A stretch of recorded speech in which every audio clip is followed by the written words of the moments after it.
તંત્રની ઘોર બેદરકારી આ દ્રશ્યમાં જોઈ શકો છો। મેમદાવાદ શહેરમાં આવેલ ઢાળ વિસ્તારમાં જ્યાં ગટર આવેલી છે અને ગટરમાં આ ગંદા પાણી પણ વહેતા છે, પણ ગટરની ઉપર કોઈ ઢાંકણ અથવા તો ગટરને બંધ કરવાને લઈને આ ગટરના ખુલ્લા ખાડાની અંદર ગઈકાલે એટલે કે 5 એપ્રિલ શુક્રવારના રોજ સાંજે 9 વાગે આ ગટરના ખાડામાં આ દ્રશ્યમાં જોઈ શકો છો એક આખલો ખાબક્યો હતો।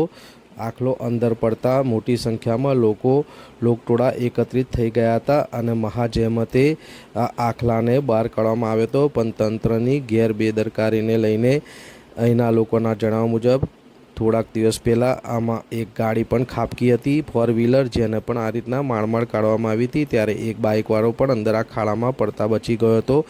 એમ અહીંના કહેવા પ્રમાણે, અહીંના લોકોના જણાવ્યા પ્રમાણે આ એક ગટરનો ખુલ્લો ખાડો છે અને એની બાજુમાં એક બીજો ખાડો છે, જે તંત્ર દ્વારા ઉપર ઢાંકણ નહીં મૂકવાને લઈને અને આ ગટર ચાલુ હોવાને લઈને જો કોઈ આમાં પડે તો મોટી જાનહાનિ થઈ શકે તેમ છે। એટલે અહીંના લોકોની માંગ છે કે વહેલી તકે આ ગટરના ઢાંકણાને ઉપર મૂકવામાં આવે અને 2 જગ્યાએ જે ખાડા છે એને પૂરવામાં આવે, એવી અહીંના લોકોની માંગ છે।